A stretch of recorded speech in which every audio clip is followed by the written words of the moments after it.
Hey, welcome back, ladies and gentlemen. We on the laptop right now, man. Little update, little update. So the PC is absolutely fried, bro. Absolutely fried. My CPU's all sorts of jacked up, and I'm a little disappointed because, wow, it was a hell of a run for my little baby, my little computer. But you know, shit, shit happens. So we're gonna have to make it work. Um, Probably gonna be a few months until I get this shit fixed, but it is what it is. But what I'm really here to talk about today is actually, let me see. I don't think anyone's gonna be here today, but we got chat pulled up anyway. Give me 1 second. I say the main thing. Oh, floor 203. How cute. I'll at least have this up there. Bro, I cannot believe the Knicks won game one. First off. And, bro, my background is a mess. I sound like I'm freaking sick, too, sometime. But if we go look over here, do we have... What? Oh, that's our other camera. Yeah, we don't have a screen to go to our PC yet. So give me a second. Or our monitor.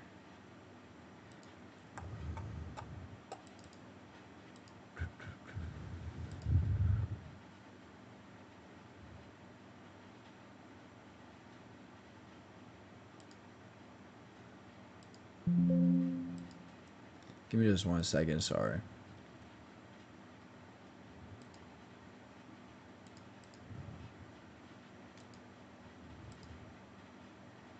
Okay, there we go.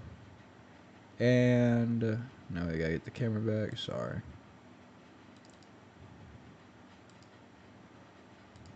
There we go. Hey, what's up, bro? How you doing? Why'd the camera get so bright again? Alright.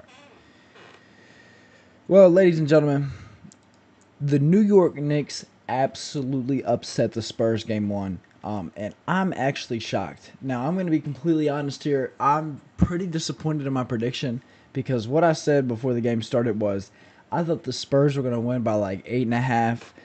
The Knicks won by 10. And if we go ahead and just look at the box score as we do for every game, if we go take a look, Karl Anthony Town, 18 points, 4 for 4 from the free throw line, 12 rebounds, 4 assists. He played amazing. Being able to insert himself and just be, somewhat dominant. And then also Mitchell Robinson. Mitchell Robinson tonight, like I say tonight as if the game just finished, but he played absolutely amazing too. Now, Wemby, I'm going to go ahead and talk about Wemby. He went 6 for 21 on 13 or 12 from 13 from the free throw line, 26 points. Played pretty bad. What they're going to have to do to start getting back into things is, one, they need a point guard to settle things down. Whether that's going to be Dylan Harper coming in and playing later into the fourth quarter, which, that's what most people have been talking about recently because he has been outplaying De'Aaron Fox by a wide margin. 6 for 10, 1 for 4 from 3, 8 rebounds. He was a -5, but he still played really good. De'Aaron Fox, 7 points, 3 for 13. He looks like sometimes that he is getting by that defender, that first defender especially, but he's just not getting to his spot, getting to that lay, getting to that shot. Like 0 for 4 from 3, which is just unacceptable. I'm not expecting him to play this bad again. And also Wemby, and I hate using this as like the only reason. Well, they can't play that bad again, so surely they won't lose.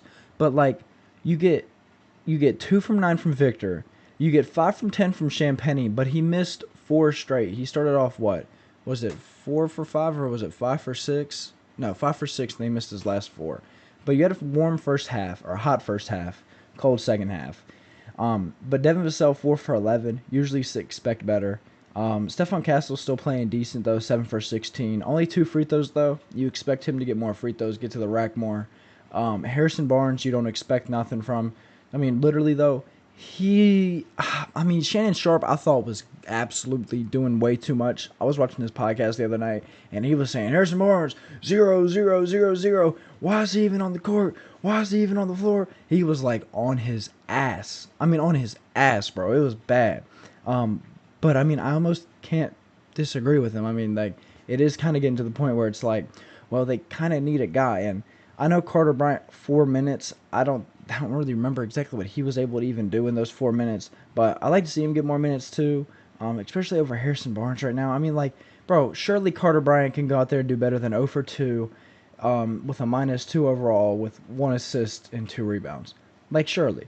And also, De'Aaron Fox maybe cut back his minutes a little bit and give Dylan Harper those minutes in the fourth quarter, depending on how things look.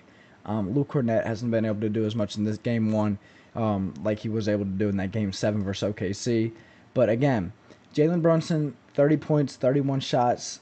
You're honestly pretty okay with what he was able to do, and they honestly didn't play too good. So I guess an argument could be to, well, the Spurs won't play this bad again is, shit, the Knicks might not play that bad either because the Knicks shot 30% from three. They shot 41% from the field. Spurs shot 25% and 36% from the field. So, I mean, honestly, both teams did not shoot very well, but the defense was pretty insane. I will not lie because what Jalen Brunson was able to do too in that fourth quarter, getting that AO run and sealing the game by himself, it's just so impressive. I mean, he's really he's so phenomenal. Like, it's insane. But I will say here, points per possession, I don't expect to be this low.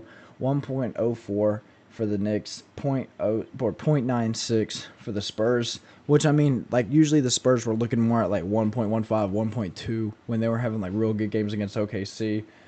So they were really just not being too efficient because, I mean, they got 89 shots up. If you get 89 shots, usually I'm expecting them to be able to get more than 95. And they only made 32, I mean, 36%, like we said earlier. I was really disappointed, though, that Victor Wembanyama was just kind of like floating out, but he just wasn't able to deal with the physicality of Mitchell Robinson and Cat because, I mean, like, Cat just would go through his chest and was getting to the basket, which, I mean, is just really not like him. And Wemby, defensively, I mean, he wasn't terrible, but, I mean, again, you do expect more from really both sides because I was expecting him to be more of a factor with being able to mess up Jalen Brunson, but Cat, I want to say they didn't even shoot great from three, so it's like, yeah, he had to space the floor more, but Cat was 0 for 2 from three. OG was 3 for 6. He hit that little jab at the end of the game, which was absolutely insane. Landry Shamet still continuing his hot streak. He went 3 for 6. But again, Jordan Clarkson only played 6 minutes. I don't know why. Shout out to Jordan Clarkson, though, because actual, like, GOAT. I kind of am so surprised that he came over to New York, and he's actually been, like, fairly decent for them, I think, for, like, being a role player, a bench player. Good for him. And the fall off is kind of crazy. Actually, let's take a second to look at Jordan Clarkson's stats over the years. Because, dang, bro. One year he was averaging 20 points on the Jazz in 2022, 2023. And then he went from 17, 16 to 8. I wonder if he'll ever go get like another contract this year or like next year, get a bigger contract and be able to get those points per game back up. Because dang, bro, he's been in the league for a long time though, bro. For being in the league for over 10 years now, he's had like a real like slept on career, honestly. But for game two, I'm really just going to need to see Victor just assert himself and be more dominant, getting into the post and cutting out that spin move too. That spin move is just no good right now because if they're coming in, three people coming on the side of him, getting the steal going through the transition, man, I mean, I really don't know what he's going to be able to do or how he's going to adjust. But I was thinking, bro, what if he just started shooting the skyhook? You know, Kareem had it, and me and my friend were like being hypothetical about this because, bro, if you're 7'4", your reach is up way above the basket. Like, I know physicality is what's been bothering him. That's why he hasn't been able to just be like super dominant. But like, I feel like he could master that this summer. And then imagine a shimmy into a hook shot from Wemby, who's like 7'4", 7'5". Like, I feel like that'd be pretty insane. Pretty insane. But on the Knicks side, though, OG stepped up and played his part in the fourth quarter. Played amazing. Jalen Brunson played amazing. Bridges didn't play like outstanding, but he played pretty damn good for the minutes that he did get. 28 minutes, 9 points, 3 for 6. 3 rebounds, 3 assists. I mean, just overall, of course, he's just always going to be playing really good. Josh Hart only had 3 points tonight. As a guy that you thought would actually have to come in and beat you, or like would be a guy that makes a difference, but didn't do a ton offensively tonight. Still played his part defensively, actually being a plus 22 on the night with the highest plus minus overall, which is actually kind of crazy because he was a big part of that comeback. 15 rebounds, by the way. Like, 15 rebounds is absolutely insane. Like, with 6 assists and 4... I didn't know he had 4 steals. Pardon me. I only thought he had 2 steals. 4 steals is crazy. And a block. I mean, God, bro, what's his contract right now? Like, he can't be making too much money. His contract is 4 years, 80. He's making 20 mil right now. And his stats, I mean, his stats are, like, way more. Like, in, 12 points a game. 12 points a game this year, 13 points last year. I mean, it's actually more solid than I thought for some reason. Even though, like, it's just crazy to see Josh Hart go get, like, 26 points on, like, 21 shots. Like, that's pretty crazy seeing that whenever they had that game against the Cavs. I think that was, what, game 2? Yeah, I have it right here in front of me. Let me see. Yeah, game 2. So, I mean, yeah, I think the Spurs are going to win this next game, though. I think the defense overall is going to be better. I think Jalen Brunson might end up going for like 40, but if he goes for 40, there's no way they're letting anybody else go through and take this game for them like they did last night. Like with Cat going stupid and OG going stupid in the fourth, like I didn't expect OG to play as good as he did. And then I'm also not expecting Josh Hart to go 15 boards. I mean, like he does that a lot, but I'm not expecting him to be able to do that every single night, night in, night out. There's no way. But let me know in the comments what y'all think is going to be able to happen. I think the Spurs are going to win. I think they're probably going to pull. It's probably going to go Spurs win game 2, Knicks win game 3, Spurs win game 4. Bro, no way the Knicks win in 6. Like, no way the Knicks win game 5 and 6. That would be insane. But let me know what y'all think is going to happen. I still think it's going to be Spurs in 7 now. I was thinking Spurs in 5. So, Knicks definitely have me awake now. I'm definitely aware. So, go New York, man. Go San Antonio. I'm hoping for a great series. And I got the Spurs taking the dub. So, see you on the next one, man. Peace. Okay. I just had to record that video real quick. But I'd like to sit here and talk about some sports, but I don't think anyone's here, so I should probably take my ass to down. Take my ass to sleep. Finna see.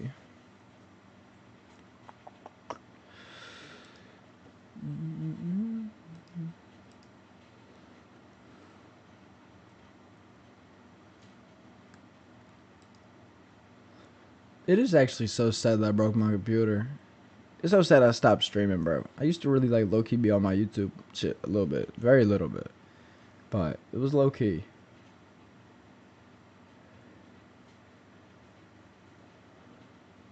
I'm ready to try to find this recording so I can upload it.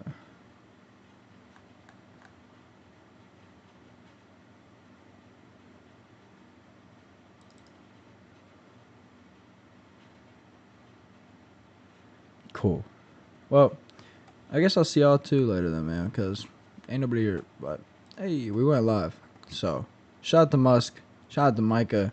Shout out to them Jake